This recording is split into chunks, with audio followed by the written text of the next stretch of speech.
తర్వాత వచ్చిందను councillor plus ఈ మండల నాయకులు ఎంపీటీసీలు జెడ్పీటీసీలు అందరికీ ప్లస్ మన మదనపల్లి మున్సిపాలిటీ ప్లస్ మదనపల్లి మారుమూల గ్రామం నుండి వచ్చిన మదనపల్లి అసెంబ్లీ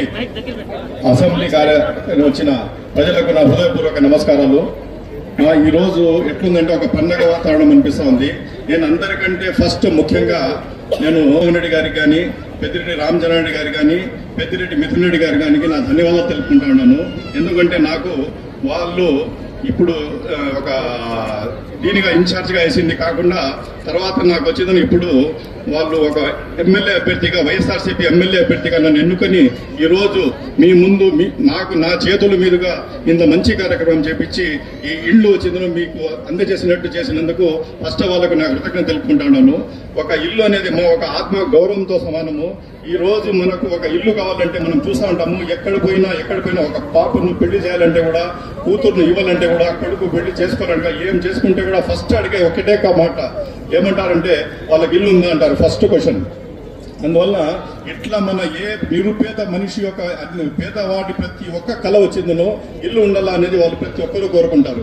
ఇట్లా కళలు తీర్చేదానికి ఇట్లా కళ మనం ఏమనుకుంటామంటే ఈ రోజు మన కళ నెరవేరాలంటే మన తల్లిదండ్రులు కానీ, మన అన్నలు కానీ ఎవరైనా మన కష్టపడి మనకు ఏదైనా ఇస్తే మనకు వస్తుంది అనుకుంటాము. కానీ ఇది అంతా లేకుండా మన జగన్మోహన్ రెడ్డి గారు ఏమంటా అంటే నేనే మీకు అన్నగా ఉంటాను, నేనే మీ కొడుకుగా ఉంటాను, నేనే మీ బిడ్డగా ఉంటాను, మీకు పేదవాళ్లకు ప్రతి అవసరము నేను తీరుస్తాను అని చెప్పి ఈ రోజు ఆయన దేశంలోనే మన రాష్ట్రంలోనే ఎక్కడ చూసినా ఇళ్లు కట్టించడము, ఇళ్లు జాగాలు ఇవ్వడము నాకంటే మీకు చాలా బాగా తెలుసు. ఆయన ఎన్నెన్ని కార్యక్రమాలు చేస్తున్నాడు, ఏమేమి చేస్తున్నారు అనేది నాకంటే మీకు బాగా తెలుసు. ఈ రోజు పేదల కోసం ఏదైనా ప్రభుత్వం అంటే కేవలం వైఎస్ఆర్సీపీ ప్రభుత్వమే.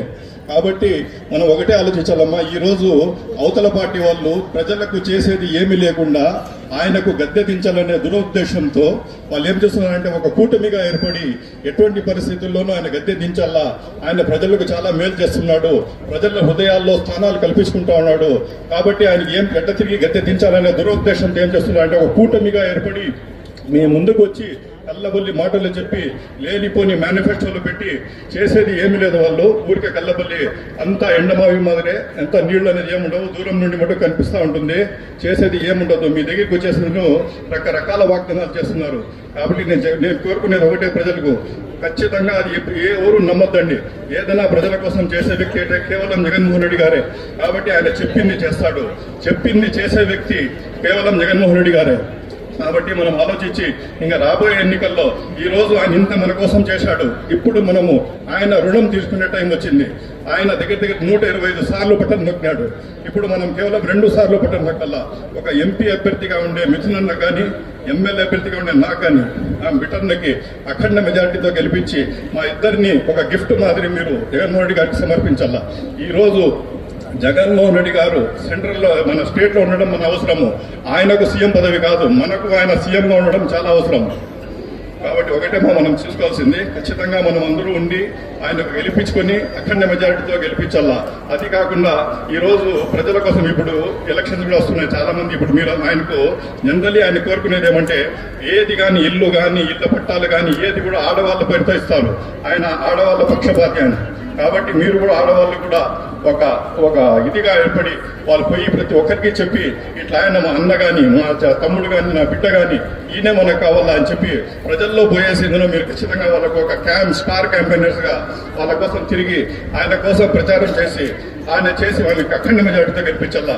ఈ రోజు జగన్మోహన్ రెడ్డి గారు లేకపోతే మళ్ళా ఏమైనా రకరకాల వ్యవస్థలు వచ్చేస్తాయి. ఈ రోజు జగన్మోహన్ రెడ్డి గారు లేకపోతే మళ్ళా వాలంటరీ వ్యవస్థ వెళ్ళిపోతుంది, సచివాలయ వ్యవస్థ వెళ్ళిపోతుంది, మళ్ళీ వచ్చిన లేనిపోని స్కీమ్స్ రద్దవుతాయి.